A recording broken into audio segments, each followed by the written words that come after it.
June 982 AD. The rocky, windswept coast of Iceland. The sound is a relentless chorus, the groan of oak timbers, the snap of woolen sails against a cold wind, and the hollow knock of water against a hull. The air tastes of salt and distant ice. Erik Thorvaldsson, a man whose fiery beard matches his temper and his fate, stands at the stern of a small gnar, watching the jagged outline of his homeland shrink into the gray haze.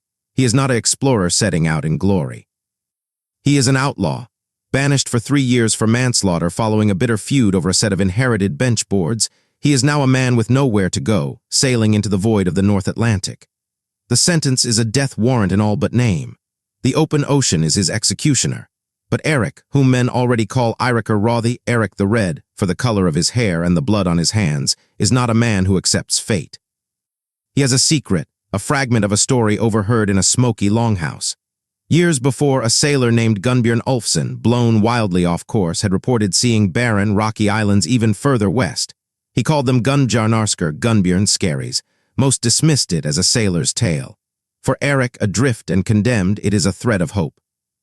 His ship, loaded only with his immediate family, a few loyal thralls, and the bare essentials for survival, turns not south toward known trading routes, but west into the unknown. The journey is a testament to Norse skill and stubbornness. They navigate by seabirds, by the taste of the wind, by the sunstone, a crystal that could polarize light to find the sun on a clouded day. Days blur into weeks. Then through the mist a new horror appears, a coast of sheer black cliffs groaning with glaciers utterly inhospitable. This is not a land for farming or settlement, it is a wall of ice and stone. Disheartened but desperate, Erik sails south, tracing this impossible coastline for hundreds of miles. His mind, sharpened by necessity, is not just looking for shelter, he is assessing, calculating. And then the land changes, the glaciers recede. A deep, protected fjord cuts into the land. He sails inward and the world transforms. In the summer sun, the hills are green. Lush meadows of grass and willow scrub spread before him, running up to the feet of grand mountains. Wildflowers dot the slopes. The fjords teem with seals, walrus, and cod. Caribou herds move across the valleys. Here at the southern tip of this colossal new land, the climate is surprisingly mild. A tiny pocket of hospitable territory cradled by the sea, shielded by mountains, warmed by the same North Atlantic currents that temper Iceland's chill. For 2 years, Erik explores. He and his crew overwinter on an island they name Eiriksøy, Erik's Island. They map fjords, name landmarks, and test the soil. He notes the resources, not just game and fish, but the precious driftwood, the strategic locations for homesteads. He sees the potential for pasture, for a great haul, for a community. But Erik the Red is not just a settler. He is a salesman.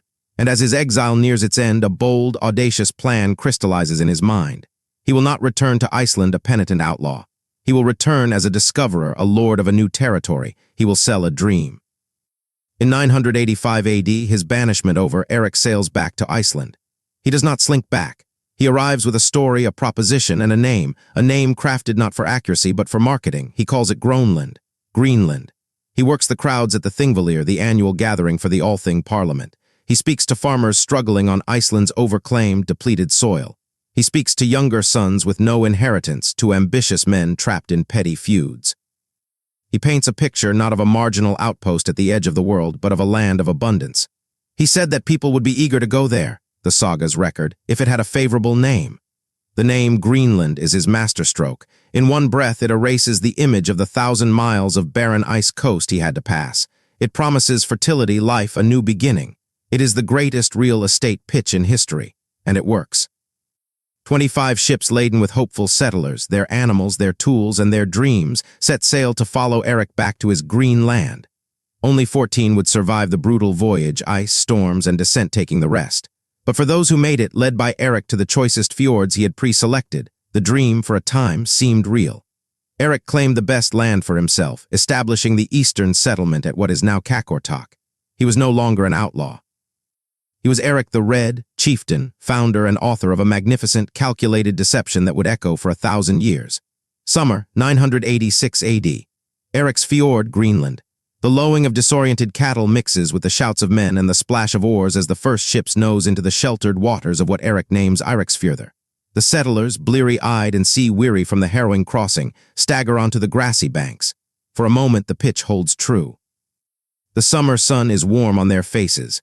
The pastures at the fjord's head are verdant, a stark contrast to the icebergs floating like silent sentinels in the deep blue water beyond the mouth. There is a palpable release of tension, a surge of hope. They have reached the promised land. Erik, from his high seat on a rock, surveys his domain and his people. The scam has passed its first critical test, arrival. Work begins immediately. Using turf and stone, the only abundant building materials, they replicate the architecture of home. Longhouses rise from the earth, their sod roofs soon sprouting grass, blending the settlements into the landscape. Sheep, goats, and the precious few cattle are set to graze. The first winter is a harsh teacher, but survivable. They are Vikings, hardship is in their marrow. They supplement their stores with what the land offers in abundance. Seals hauled onto ice floes, walrus hunted for their ivory and tough hide, cod dried on wooden racks. The settlement, they tell themselves, is viable. Erik establishes his estate, Brathalith, Steep Slope, as the political and social heart of the eastern settlement. It is a statement in turf and timber. His longhouse is the largest, a symbol of his preeminence as the colony's founder and paramount chieftain.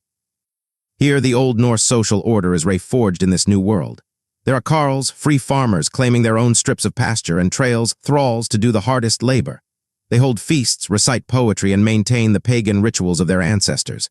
From the outside, it looks like a triumph of transplantation. But the cracks in the idol begin to show, subtle at first, then deepening with each passing season. The green of Greenland is a thin, deceptive veneer.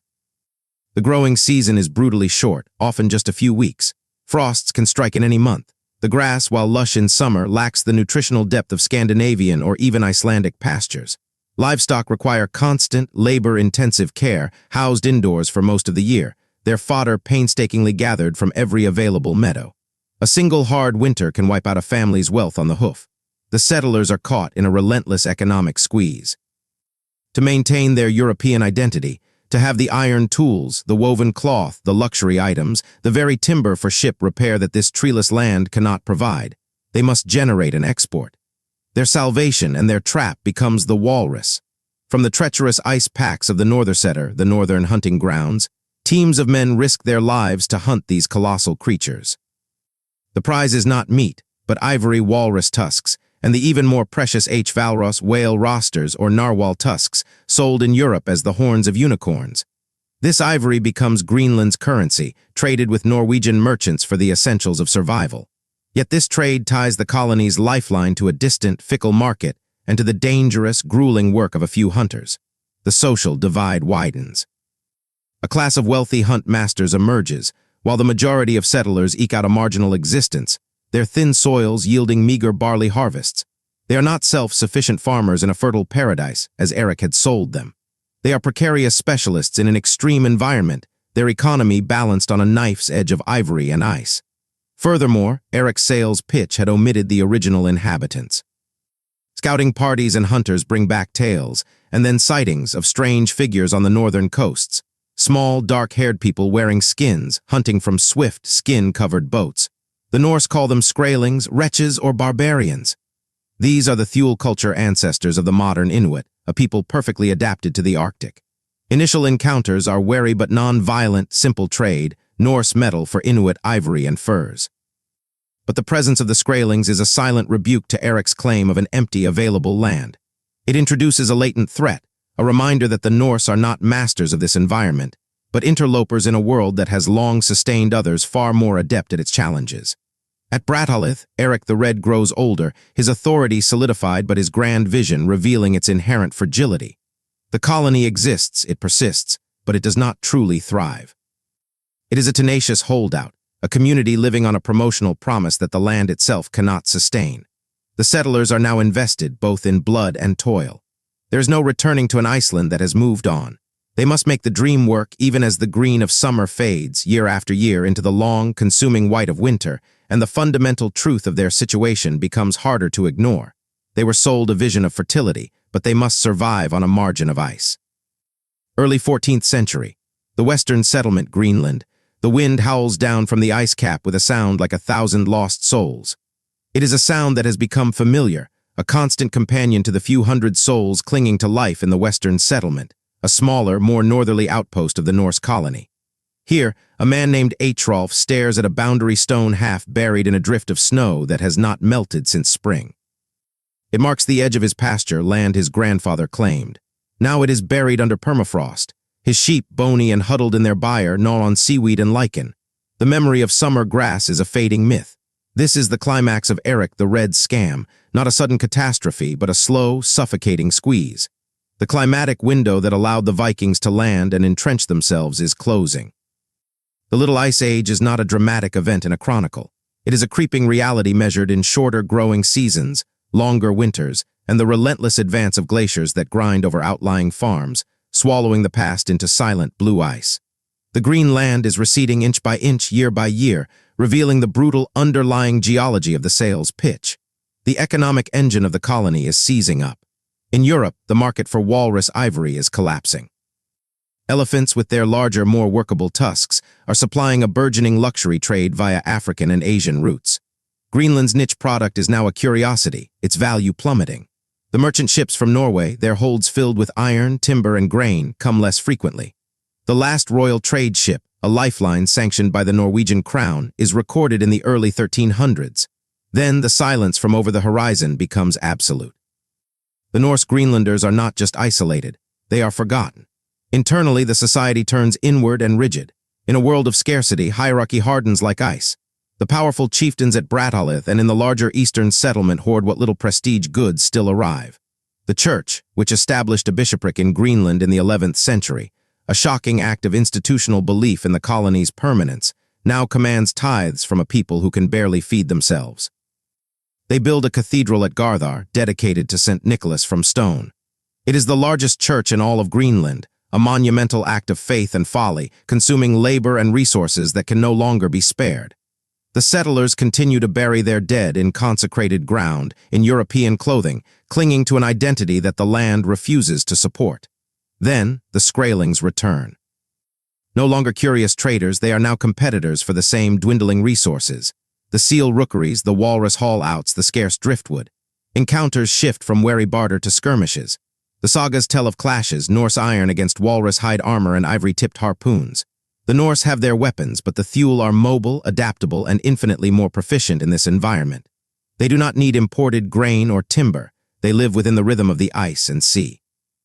Every encounter is a psychological blow, a demonstration that the Norse way of life is not just struggling, but fundamentally wrong for this place. Faced with this multi-front siege, climate, economic collapse, and rising conflict, what are the choices? The options narrow to a desperate few. 1. Adapt fully, learn from the Skraelings. Adopt skin clothing for better insulation, abandon cattle for a diet of seal and whale, hunt from kajaks instead of oak boats. But this is cultural suicide. To do so would be to admit that everything they are, Christian, European, farmers, Vikings, is a liability. Their identity, the very thing that sustains their community in spirit, is what is killing them physically. 2. Retreat. Abandon the western settlement first, then the eastern, and sail back to Iceland or Norway. But by the 14th century, do they even have the seaworthy timber to build enough ships? Do they have the nautical knowledge after generations of hunting in fjords rather than crossing the open North Atlantic? And where would they go? They are stories of a failed experiment, paupers with nothing to offer. 3. Persist. Double down on what they know. Pray harder. Maintain the tithes. Uphold the social order. Defend the pastures until they are buried under ice. This, the path of ingrained tradition and monumental pride, appears to be the one they choose. The archaeological record shows a people in denial until the very end. At a farmstead in the western settlement, the final meal is still etched in bone. The bones of newborn lambs, killed in spring when they should be the hope for the future, suggesting a last, desperate famine. In another, a man's body lies face down in the doorway of a byre, as if cut down in a final, mundane act of chores. There is no single battle, no dramatic last stand recorded. The climax of the Greenland saga is not a bang, but a whimper, the slow extinguishing of hearth fires, one by one. The last written record from the colony is a marriage record from the eastern settlement, dated to 1408. It is a shockingly normal document from a world that was, by then, already a ghost.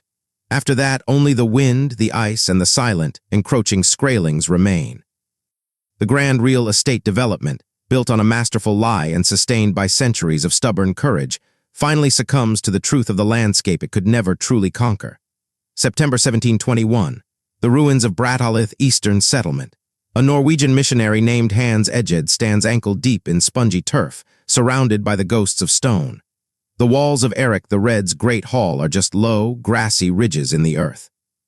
A wooden crucifix hangs heavy around his neck, not as a symbol of arrival but of a futile search.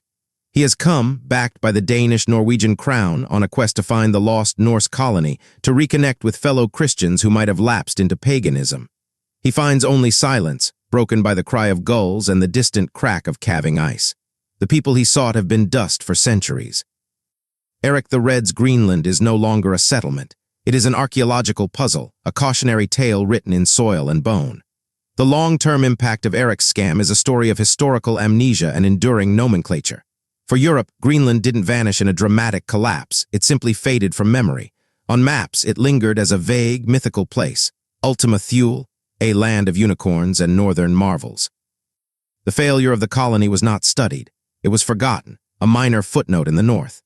The land itself, now firmly inhabited by the thriving Inuit communities whose ancestors the Norse called Skraelings, was left to its own devices. The Greenland the world ignored was a Greenland that worked, a testament to the adaptation the Norse could never fully embrace. When European interest finally reawoke in the 18th century, it was not for settlement but for empire and resources. Eged's mission marked the beginning of Danish colonial claim. They did not find living Norsemen, but they found the name, preserved on ancient maps and in the sagas, Groenland. The lie, baked into the very identity of the place, became its official title.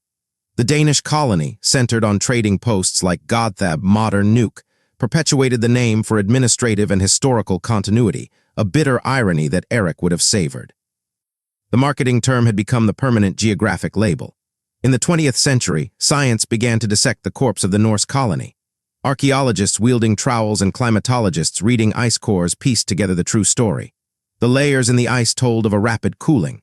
The middens, the garbage heaps, told a tale of decline. The bones of domesticated animals give way to those of wild seals, then to the bones of horses and dogs, signs of last-ditch starvation. The final layers show no bones at all. Carbon dating pinned the end of the western settlement to around 1350, the eastern to around 1450. The legacy of Erik the Red scam is thus twofold. First, it left the world with a profound geographical misnomer, a land of stark, breathtaking white forever labeled as green. It is the ultimate triumph of narrative over reality, a brand that outlived its product by half a millennium and counting.